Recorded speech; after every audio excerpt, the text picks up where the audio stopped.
He's resentful of her success, but he wanted a piece of it. So he knocked her up. And now he feels like, now I own you. Because some men, they only knock you up because it's a form of control. Because they don't want any other man to want you. Hello, angels. Welcome back to my channel. Today, we're going to be talking about something that is very near and dear to my heart. Pretty much what this entire channel was built upon, which is the fact that we are only dating providers, especially in 2024. Some of us are doing it already. Consider this a PSA that we are only dating providers in 2024.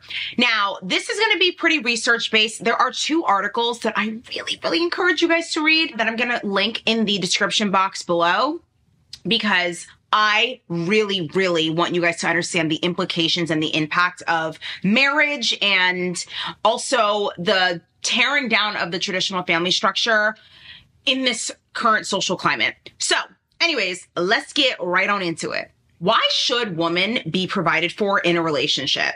Why should they?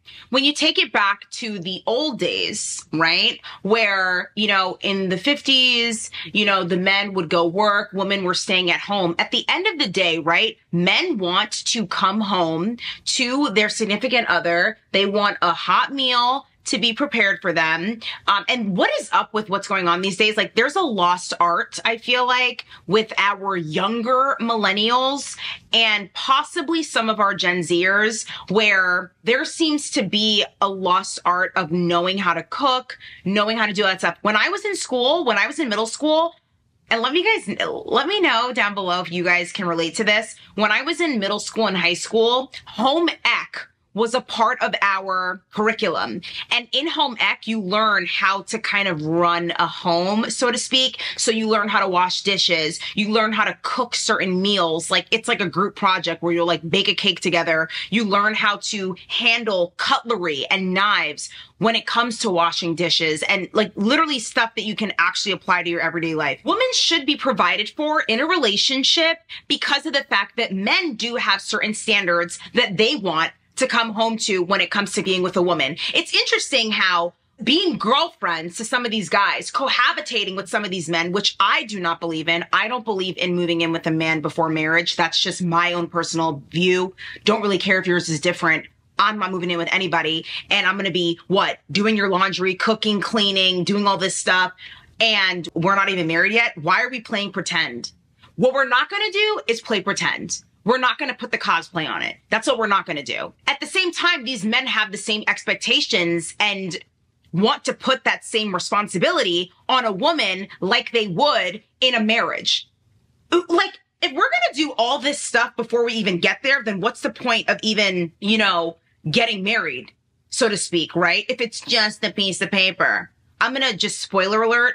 It's not just a piece of paper. According to an article that I will get in a little bit further into this video, there's an actual reason. There are actual financial reasons also that benefit a marriage as a union, why it's important to be married in general. But women should be provided for in a relationship because that's the only way that we're going to be able to tend to a home in the way that we should. Nurturing our children by being, if we choose to be stay-at-home moms. I'm not saying you can't run your own little business, on the side because you want to, not because you have to. In no way, shape, or form do I believe that you can tend to your children in the way that you truly desire if you have to worry about sharing the responsibility of paying for some of the bills in the house, plus cooking, cleaning, showering the kids, reading a book to them before they go to bed, all these different things. Being a mother is a full-time job.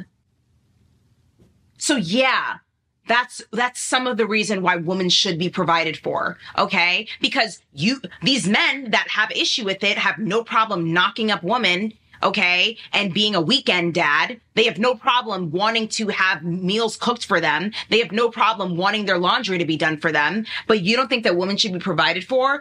In whose house am I going to be doing your laundry? Whose house? Whose house am I going to be cooking a meal? Whose house? All right, then. Dating a provider is a very important quality for us to look for as women, especially as it pertains to a husband. This is coming from the perspective of someone that wants to get married and you don't want to settle down. When you're dating and you're just like collecting data from a bunch of people, like, yeah, you could play around a little bit, like whatever. That's not a waste of time on your behalf, right? So to speak. But if you are someone that wants to be serious and settle down, why? And when I say settle down, I mean like actually get settled. I don't mean you're settling in your life and it's like, oh, well, this looks like the only option left for me, so I guess I'm just going to go over here. That's not what I'm talking about. So if you are someone that actually wants to get married in your life, these are things you should actually be thinking about. And for the life of me, women marry men hoping they'll change. Men marry women hoping that they'll stay the same. You ever heard of that? Because it's true. Why is it that we as women tend to think, you see all these red flags, you get married to this guy, and then you turn around and you're just like, I don't know what happened, all these different things. No, girl, you do know what happened. You were just hoping that once you got the ring, that something was going to change, and it wasn't. He's still playing video games. He's still not motivated enough. Okay. I don't even know how he even got the ring that he even proposed to you with.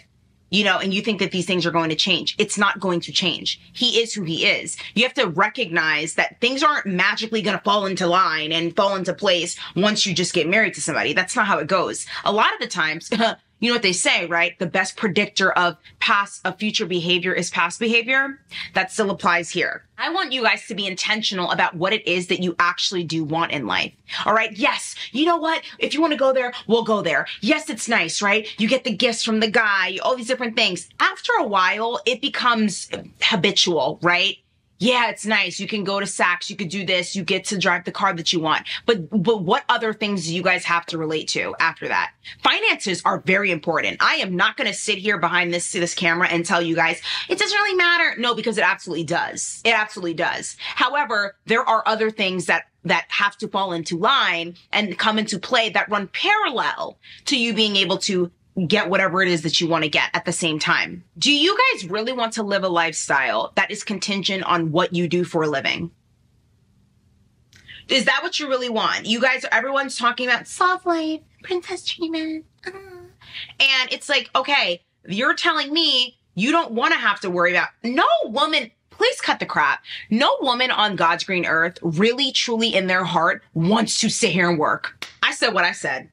I said what I said. No woman, unless you are living a passion-filled thing, like for instance, this is my passion. Social media, YouTube, that's my passion. It's where I am creative. I get to do whatever I want to do. But I'm not doing this because it's like, man, I really don't know how I'm going to be able to pay my bills. I really don't know. Like, I just don't live my life like that. Like, this is fun for me. This is a passion-fueled thing for me. There are so many things that I want to do. Like, and it is like boss babe, like, yeah, I completely get that.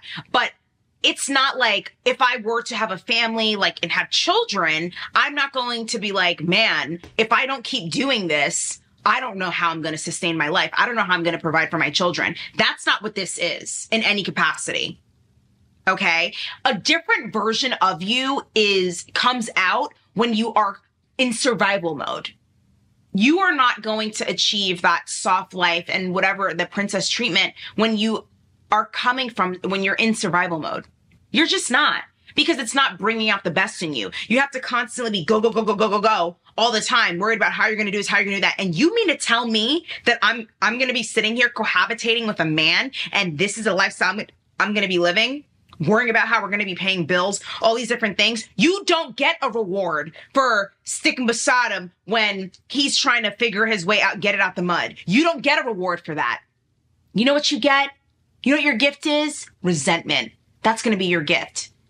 Okay? Look at what Keke Palmer's baby father. I'm not blaming her for that in any capacity because she was in an abusive dynamic. Principally, the lesson I can extract from other, from things that are also similar in that nature is you give these men a great life. You're at the top. She's the celebrity. She's the one with the money. And he finds himself trying to beat her down and bring her down.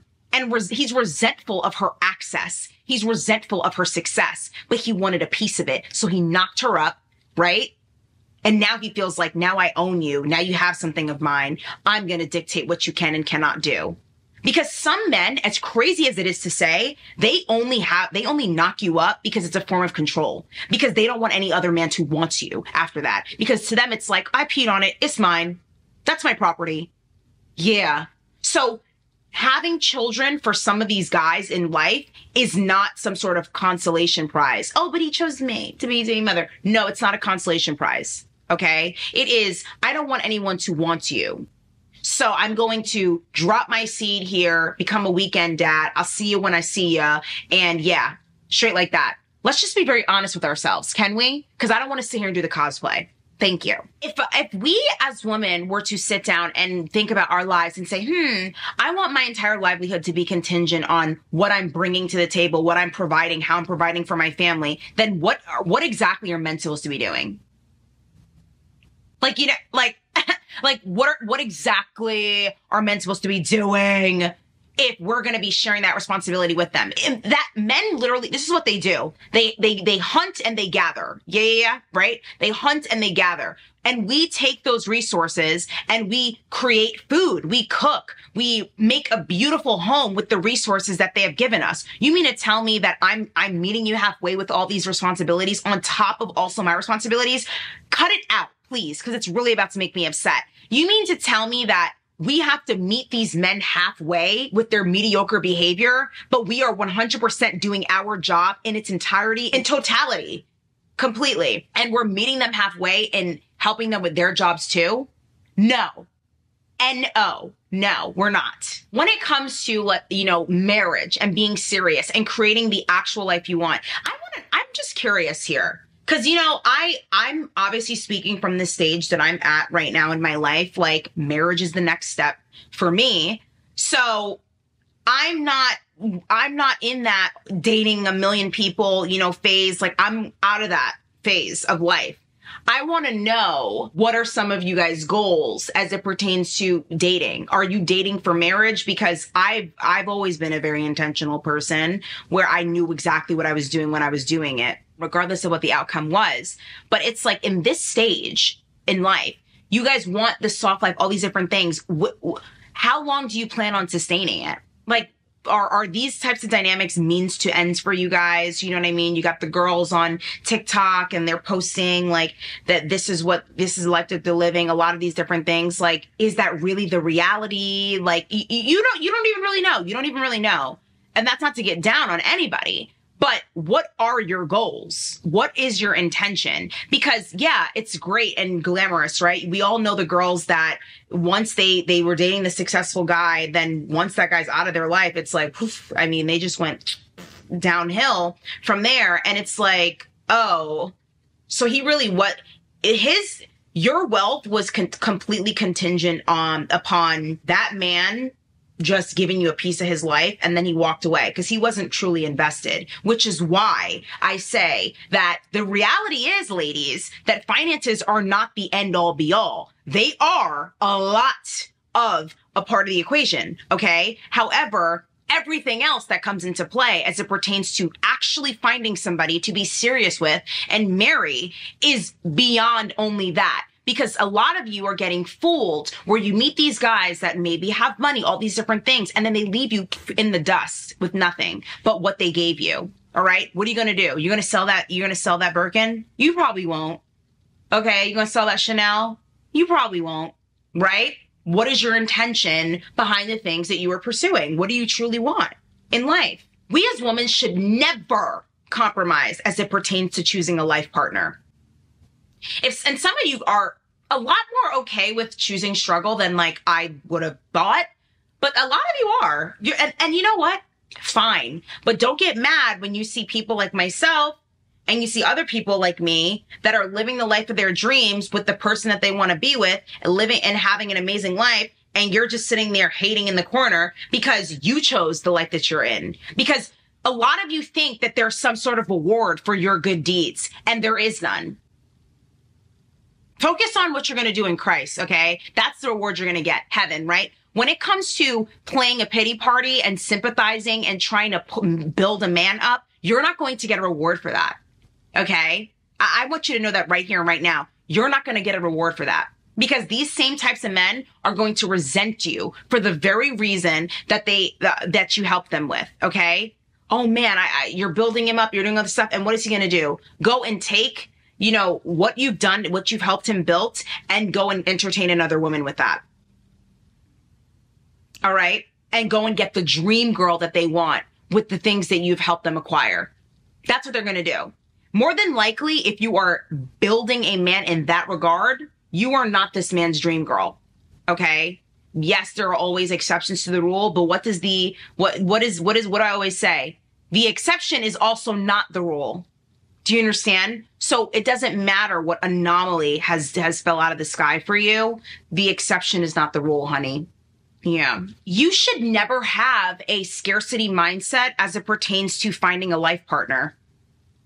There is more where that came from. Absolutely. Yup. And I believe it. Yup. Absolutely. Yes, I do. Because if you're going to sit here and have a scarcity mindset, it's no wonder you're stuck here with broke as a joke, Bob. Okay. Of course you're stuck with broke as a joke, Bob. Because why? Because you think, man, I might as well just stay here because this has to be this is probably as good as it's going to get for me. And I'm here to tell you that is not true. That is absolutely not true. Like when you are trying to be intentional about who it is that you're supposed to be with, there is someone for everyone out there. You don't have to settle and compromise on these major things in your life. It bothers you that this guy, is an atheist and you're a Christian. What are you doing? It bothers you that this guy thinks that women should be paying half on the bills, but he got you a nice Christmas gift. So you want to justify it because you just don't want to be lonely. So, but you know what I mean? Like, what are you doing? What are you actually doing is what I truly want to know. What are you doing? This is your life. Be very serious about what your life is. You have the choice as a woman. I don't think we realize this enough. You have the choice as a woman to have that man's legacy carry on by having that person's child. You have the power as a woman to say, I'm going to give myself to you. That is a powerful thing. That is a very powerful thing. And I think a lot of men are betting on you not knowing that power that you have, but you have that power. You need to use it accordingly. You get to decide. And being like this, I feel like as a society, people tend to paint this picture. Oh, well, you're just going to be lonely and die lonely forever because your standards are too high. No, it's just that you don't need to compromise on certain fundamentals that you don't want to compromise on. That's the way I live my life. I'm fine. So there's no way that you can tell me otherwise because I've seen it. I've seen things work in my favor the way that they are supposed to by having the standards that I have. You are not too much. You're just with the wrong person. Your standards are not too high. You're with the wrong person. You're with the wrong person. There's a difference. If all the people that you dated in your past have always made you feel like you're too much, you're this, you're that, you've dated the wrong people. You absolutely have. So enough of this conditioning, and you're going to start to think, man, maybe they're right. No, they're not. You just have to switch your identity, essentially. Here's what's really interesting from a statistics standpoint is that fewer millennials are getting married. Now, I'm going to link these articles in the description box below because I really want you guys to check them out because this is astonishing news, okay? I am someone that wholeheartedly believes in the sanctity of marriage, but I want to read a couple of statistics for you guys according to Bentley.edu, where it clearly states women around the world are getting married later, and part of that is because women are getting more educated and investing in their careers, right?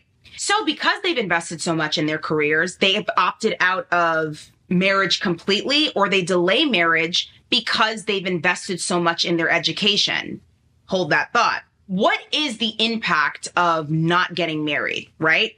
There are a lot of things that can impact not getting married, right? First of all, like I said in the beginning of the video, tax rates, eligibility for entitlement programs, and the availability of societal safety nets are altered by marital status, all right? So there are a lot of things that encourage people to marry for financial reasons. From Social Security to income taxes, married couples benefit economically. So we have this perception as millennials, right? And this is in this article as well, that marriage is often perceived as a risk. So millennials tend to cohabitate and get financially stable before moving forward. So we are taking time to get to know our partner before we, while we are building up our finances and our financial status. However, like I said, you run the risk of feeling like you've wasted your time trying to build with somebody. Let me talk about something that I feel like people don't want to talk about. You want to go there? You still tuning in? Okay, listen up.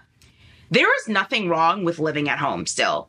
That's also a very traditional thing. I don't know why in society, and I don't feel like people even do have this perception, but people in society have this perception of, and this is also in the articles that I'm going to be linking with you guys, that oh, if you have to live, by yourself. And I too used to share this sentiment when I was younger, where I felt like, okay, I think you at least need to spend like living by yourself for a year or something like that. No, you don't have to live completely by yourself in order to have solitude by yourself. Because you know what? We as women naturally are nurturers. And half of the time what we do is because a lot of us we don't want to work because we want to live that soft girl life soft girl life thing, which is completely fine. What they're not telling you is what they really want is a man to come and help them pay their bills. And the only way that they can tend to do that is by cohabitating with someone else to help lessen the load or have that man take over completely. The issue is that if a man is moving into your place and contributing to your things, they're still your things. How invested is this guy really going to be? Is he going to end up marrying you? These are things that I feel like we really need to talk about because a lot of us are not having this conversation. So if you are living at home, if you have the ability, because it is kind of a luxury, to still live at home, there is nothing wrong with that. There's nothing wrong with going the traditional route of literally living at home and getting married from there. Nothing wrong with that. I'm literally doing that. Like, I'm living my soft girl life. Like, I always really have. And I still get to live my passions, do whatever I want to do. I get to be on YouTube. I get to create. I get to do all these different things. There's nothing wrong with it. And I turned out fine.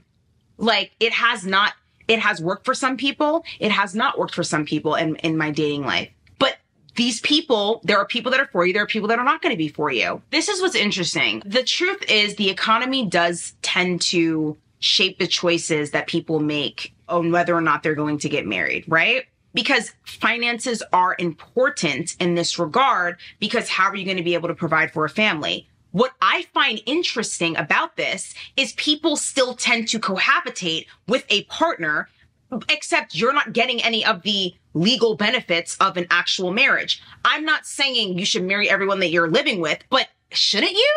Because why on earth am I living with someone that I don't see myself being with long term? Otherwise, you get into this type of dynamic where you're just living with people just to get breaks on money and spending less rent money. Essentially, that's the only thing that it is. If you being serious about your life and wanting that traditional thing, traditional dynamic for yourself, if you're serious about your life, why would you ever move in with somebody that you don't see yourself marrying? Do you see why it's important to be very selective with who it is that you're going to be with and not be so hasty in trying to prove something to society? You have nothing to prove to anybody. You're living your life for yourself. A lot of these people, your average people that are not making at least 6 figures and above, okay, and not that many people are all the time, right? I mean, a lot of women usually are more than men, but trust me, women are not out here wanting to sit here and pay rent. Just because they can and they are fabulous and they could do it like that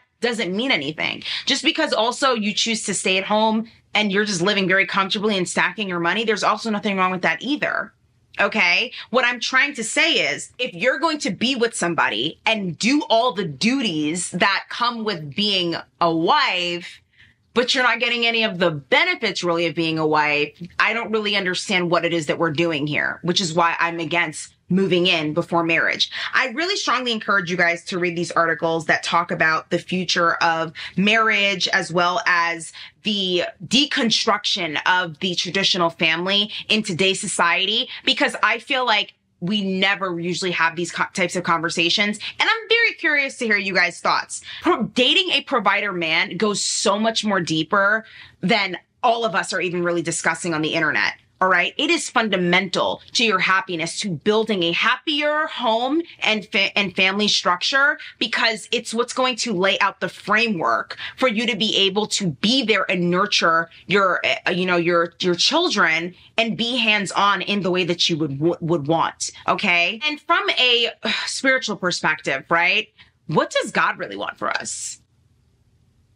God really wants us to be with providers as well. It's literally in the Bible. I spoke about it on my TikTok the other day. I forgot what scripture it was in that I was coming from that spoke about men being providers. And I don't want to misquote myself, but it's literally in the Bible where men should be providing for their household. That is a part of living that godly standard. So like, again, it brings you back to what is your version of being intentional and being with somebody that aligns with you. I know for me, being with someone that is a practicing, not just, I'm a Christian, a practicing Christian like myself, there's a certain structure because of what we believe in, of how a household's supposed to be run.